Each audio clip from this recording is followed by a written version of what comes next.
Pues nada, muchísimas gracias. No puedo tener más honor que hablar a continuación de uno de los referentes de este área, la genética y la genómica en general en el país. Ayer decíamos de broma con los italianos, el capo de la farmacogenética en España. Lo podemos decir también, el capo en el sentido de patriarca, inspirador o generador de canales que después hemos transitado otros, como bien él ha nombrado. Esperemos llegar a su altura, que es lo que nos toca. Gracias a la Fundación, porque yo creo que realmente, lo digo de verdad, llega donde no llegan otras estructuras como las universidades, hospitales, sistemas de salud. La flexibilidad que tiene la Fundación, yo creo que está inspirando de una manera real cambios en nuestro país. Y yo creo que Chelo, Federico y el resto del equipo hay que agradecer porque, por ejemplo, esta iniciativa de hacer informes anticipando es algo que en otros marcos es prácticamente imposible, ni sociedades científicas ni universidades. Ha sido para mí un honor coordinar.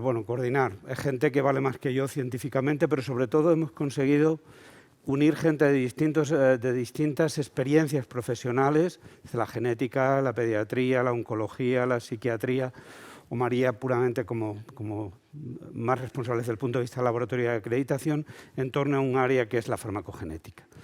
Esto ha sido, yo creo, lo digo y lo recomendaré para estudiantes de medicina, farmacia y para cualquiera que quiera iniciarse en este momento en el país, y en español en general faltan textos introductorios de referencia, porque lo que hay como cualquier área nueva, translacional, es mucha información científica actualidad, pero falta ese cuerpo de conocimientos de texto que muchas veces echamos de menos cuando un estudiante viene a hacer una tesis doctoral o un estudiante quiere empezar. Me toca entonces, me pasa la siguiente, por favor, y gracias Enrique y Encarna por compartir.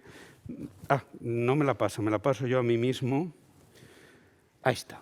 Este es el problema, esta es una diapositiva antigua, pero al menos en mi caso como médico hace muchos años, cuando empecé la práctica clínica, descubrí esto. Me habían enseñado la farmacología y yo, inocente de mí, había estudiado aquellas cosas que decían, cuando pase esto, y uno se lo memorizaba, haces esto y entonces pasará aquello. Uno prescribía el fármaco en la respuesta tipo test correcta y solucionaba que el paciente se mejoraba y uno se iba feliz a su casa. Después uno llega a la práctica clínica y descubre que eso pasa a veces y a veces no, y casi nunca uno sabe qué ha ocurrido realmente. Es decir, tenemos un problema. El desarrollo de la terapéutica en general y la farmacología en particular ha cambiado la perspectiva de la humanidad después de la Segunda Guerra Mundial.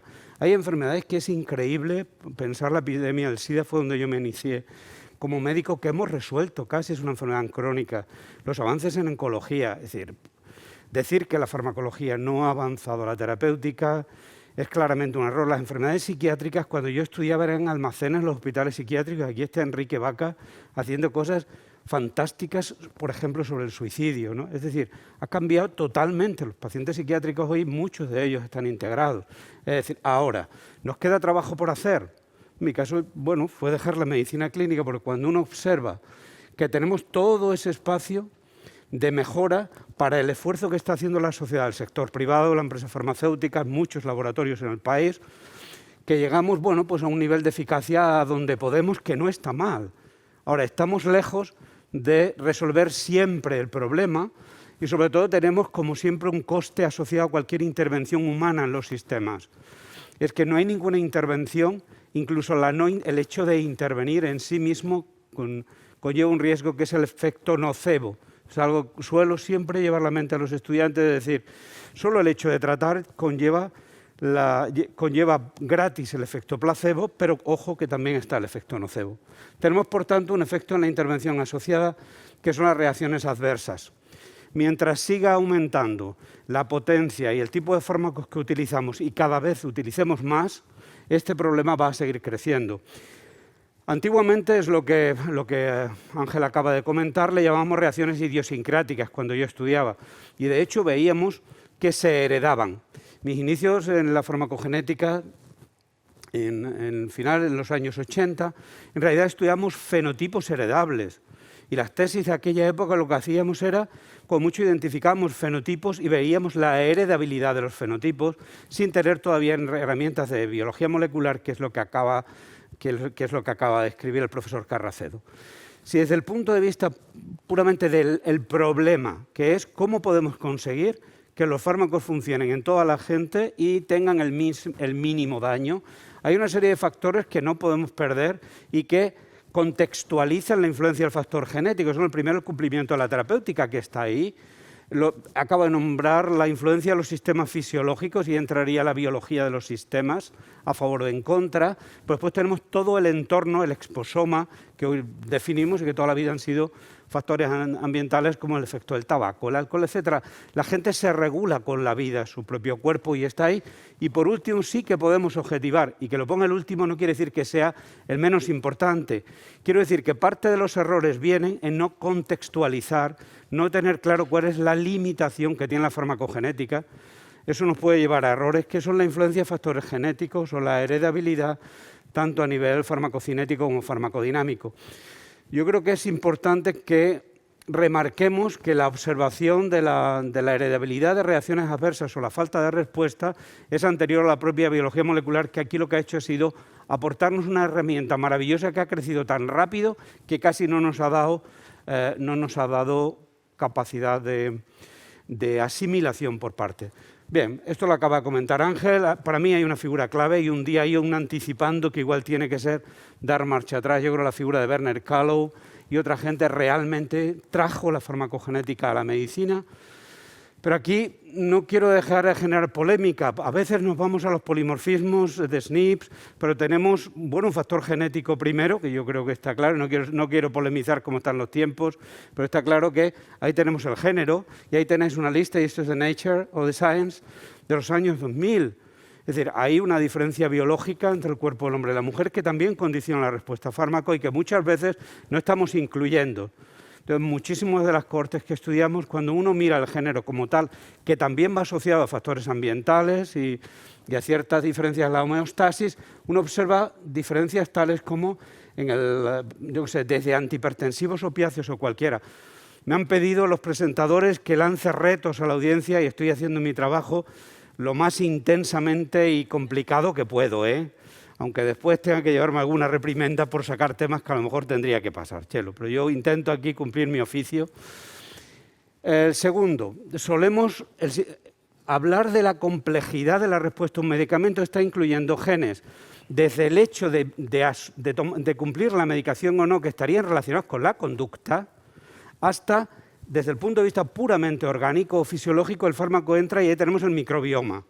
Después, todos los genes asociados a la absorción, la distribución, el metabolismo, la excreción y ahora todos los genes asociados a receptores. Entonces, claro, tenemos que hacer esfuerzos mentales y, por ejemplo, llamarle precisión a quedarlos solo con el receptor y decir, vale, si el receptor es disfuncional, el fármaco no sirve. Ahí estamos de acuerdo. Si no sirve, no sirve. Pero si el receptor no es disfuncional, no necesariamente podemos asegurar el buen funcionamiento del fármaco porque cualquiera de los lugares, sea la absorción, la metagenómica, incluso en la intención de tomárselo, esto en salud mental estaría clarísimo, o en el resto de los elementos, no sé si me tengo que quitar la cosa esta. Estamos tan acostumbrados que yo le digo a todo el mundo, olvidaros del país, utilizar mascarillas, siempre mantener distancia y dejar que las noticias cambien. Yo al menos es como intento vivir y digo, como hay gente joven, perdonad por la mascarilla. Es decir, vamos hacia un sistema complejo, no quiere decir esto que no tengamos que tener en cuenta que si hay un factor limitante, por ejemplo, alguien que lleva... que porta dos elecciones en cualquiera de los elementos que influyen en toda la farmacocinética, farmacodinámica, ese hecho en sí es relevante. Ahora, extrapolar a predicción como dosificación en toda la farmacocinética incluyen tantas cosas que difícilmente solo una enzima, a no ser que sea completamente negativa, va a ser suficiente. Y no digo esto para descalificar los avances, sino todo lo contrario, para mandar una esperanza a la gente joven, es decir, tenéis bastante que hacer hasta ir integrando cada paso y ponerlos en conjunto en sistemas de información compleja. Manejar todo este conjunto sin salud digital, aquí están parte de los expertos del informe, es imposible. Pero tenemos futuro, cada vez tenemos más herramientas. Sin esto, yo creo que este es el futuro y parte de las cosas. Marco regulatorio, que es lo que acaba de comentar Ángel. Y esto sobre todo cuando hablamos en el nivel clínico. Las preguntas que os dejo ahí son cómo manejamos factores ambientales, clínicos y cuál sería el papel de la salud digital y la integración de sistemas de información complejos.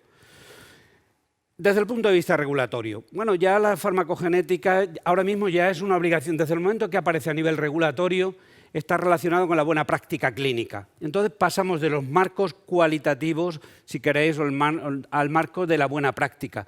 Estamos revisando, esto lo he presentado bastantes veces en público, esta mañana a las 8 he tenido una reunión en la Agencia Española del Medicamento y definitivamente vamos a construir una más en el país, porque el liderazgo para la implementación de la medicina personalizada en España lo debe tener la agencia que nos hemos dado todos, para que no exista esta dispersión de conceptos. Ya están los datos, vamos a generar una base. También puedo adelantar, aunque fuera que vamos a tener, ya está hecho el preacuerdo con Farmaco-GKB, de tal manera que la agencia, la FDA, la EMA, la agencia japonesa, la suiza, vamos a añadir los datos para que la primera agencia, la primera referencia en el mundo hispano, que sabéis que actúa como referencia, sean los datos de la Agencia Española del Medicamento. Todo esto puede, en mitad de la pandemia puede no hacerse, pero os puedo decir que en enero empezamos el trabajo con Farmaco-GKB para poner ahí la referencia. Tenemos ya fármacos con un 60% de los fármacos tienen un biomarcador farmacogenético bastante disperso, y aquí tendríamos mucho que hablar, que sería el papel de las agencias reguladoras, porque la gente tiende a pensar a la agencia reguladora como el policía que regula los fármacos del país, y no es exactamente eso. Las agencias reguladoras actúan cuando reciben una solicitud de una empresa farmacéutica o de alguien que quiere introducir un fármaco. Si no hay ese movimiento, no suele haber una intervención de las agencias. Luego, por tanto, os vais a encontrar que en fichas antiguas de fármacos clásicos, tipo, no sé, paracetamol, haloperidol cualquiera, hay tal variabilidad de ficha que puede haber diferentes recomendaciones. Luego necesitamos un esfuerzo de homogeneización. No pasan los fármacos nuevos. Los fármacos nuevos, sobre todo en oncología, que pasan por el mecanismo de la EMA, que bien ha comentado Ángel, en el que trabajamos yo, en mi caso, desde el 2010, ya casi todos los fármacos que nos pasan por la EMA, el mecanismo centralizado se acompaña con un biomarcador. Luego, sobre esta pregunta, y dejo a la mesa las preguntas, ¿qué recomendaciones deberíamos utilizar? Porque necesitamos claramente priorización, el nivel de utilización de biomarcadores, cuáles deben ser obligatorios e incluirlos en la cartera de servicio del Sistema Nacional de Salud. Hay que decir que en la revisión de la cartera de servicio del Sistema Nacional de Salud en genómica nos han convocado. Encarna, Pablo, que anda por aquí, algunos de nosotros estamos, y al menos el problema ya está en manos de la cartera de servicio. Yo creo que gracias a los esfuerzos de la Fundación, de Ángel, se ha conseguido que en la agenda del Gobierno esté, y eso es algo positivo. Pero ¿qué pasa a nivel de laboratorio? Nos estamos encontrando que el Companion Diagnostics, es decir, ofrecerle muchas veces a los servicios de implementación clínico la herramienta, está llevando a que no tengamos control. Si muchas veces esa muestra está saliendo, vayamos a saber dónde, con qué control de calidad. Deberíamos tener claro quién hace las muestras, cuál es el sistema de acreditación, qué polimorfismos deben ser. Es decir, nos queda toda una parte de armonización que, como sabéis, estamos abordando en las guías que está haciendo la Sociedad Española de Farmacogenética. Tenemos en este momento en torno a 100, sobre todo después del Congreso de Valencia. Tenemos una avalancha y ya tenemos 18 guías normalizadas para la implementación de farmacogenética en el Sistema Nacional de Salud. ¿Y cómo informamos a los clínicos? Y aquí va al usuario final, que es el paciente, y el clínico, si queréis, vais hasta el vocabulario. Yo suelo escuchar metabolizador pobre. Yo soy un lento 2 de 6 desde que nací, pero con conocimiento desde el año 86. Y cuando le dije a mi madre, mamá, soy un pobre metabolizador, me dijo, hijo mío, yo sabía que te pasaba algo. O ahora yo escucho metabolizador extensivo. Crecido en campo, allí extensivo le llamamos a las cosechadoras estas modernas que ahora han puesto el maíz. Metabolizador extensivo porque la palabra es terapéutica. Al final, un paciente no recibe el ADN, lo que recibe es una palabra, un concepto que le hace generar identidad y percibir la terapéutica de una manera distinta y pensar lo que he dicho antes, estoy sobre todo dirigiéndome a la gente más joven, del placebo y nocebo. Luego, cuidado con los términos, porque al final es lo que el paciente va a recibir. Y yo soy lento toda mi vida, ¿qué va a pasar con esto? Necesitamos armonizar los términos con los que vamos a dar esta información a la población. Yo creo que esto es tremendamente importante. Necesitamos, por tanto, sentarnos y armonizar. Yo creo que los esfuerzos de coordinación con las sociedades de genética son muy importantes. Por último, Claro, hay nuevas novedades terapéuticas que soportan la medicina de precisión y la incorporación de marcadores moleculares. Aquí voy a ser provocador con la industria farmacéutica. El cáncer, en general, soporta altos precios en los fármacos, complejidad y aumenta la medicina de precisión. Pero por muy buena que sea la diana, si el fármaco falla, es por el cuidado del paciente con cáncer, porque el paciente oncológico no solo necesita un antineoplásico. Normalmente hay que añadirle un analgésico, ¿verdad? Y los antieméticos, el ondansetron, por ejemplo, se utiliza sistemáticamente en cualquier ciclo. Puede decidirse, según las mutaciones, utilizar la escala de opiáceos o el escalón de antiinflamatorios no esteroideos. Y los antidepresivos, ¿qué pasa con el estado de ánimo? Luego, por tanto, necesitamos no solo oncología de precisión, sino medicina personalizada para el tratamiento del paciente con cáncer, que además de su tumor, tiene una vida que abraza al tumor. Yo creo que ahí tendríamos que hacer, estoy intentando ser provocador para cumplir con la función que me ha dado hoy la mesa. Y por último, está bien la genética como herramienta, pero hay más factores que contribuyen a la variabilidad interindividual. Luego, la genética hay que contextualizarla en la información clínica y la asociación, porque nunca, todas las guías que utilizáis, FAMO-GKB, CEPIC, son siempre la influencia de un gen en un fármaco. Pero esto no pasa nunca. Si os encontráis a alguien que solo tenga un gen, pues no sé, probablemente tendríamos que conservarlo. La gente tiene todos los genes funcionando a la vez, solo que intelectualmente aislamos aquello que podemos manejar. Pero no solamente tiene genética, tiene todos los factores que le envuelven, incluido la politerapia. Por una parte, luego la genética hay que contextualizarla en politerapia. Ese fue el esfuerzo y el reto que lanzamos en la... Para mí, Medea es una prueba de concepto en 1 millón de habitantes que sirva a nivel local, una experiencia controlada para que sirva en todo el Sistema Nacional de Salud nacional y europeo, en el que necesitamos herramientas de apoyo a la prescripción para que trasladen la decisión al momento de la interacción con el paciente. Y este es mi reto. Es decir, yo creo que tenemos que interrelacionar la politerapia con factores genéticos y factores clínicos. Si el riñón ha fallado y la creatinina sube, ¿qué más nos da la genética si ya no sirve? Ahora, si funciona bien, ¿qué fármacos vamos a asociar? Porque pueden ser los responsables del aumento del aclaramiento de creatinina. Es decir, hay una interrelación entre factores que va a hacer que necesitemos sistemas de apoyo de la prescripción. Hay aquí expertos en la sala que nos combinen todos estos fármacos. Eso es el proyecto Medea que se abrió antes de ayer, en condiciones reales, sobre otra barrera más, que es, no sabemos en realidad las reacciones adversas a los fármacos hasta que no se utilizan en el mundo real, porque los datos proceden de una condición experimental que es el ensayo clínico. Luego, por tanto, necesitamos otro reto más, biomarcadores en la fase de investigación clínica, para que durante la comercialización aumentemos la seguridad de los productos. Este es el reto 3 del proyecto Medea.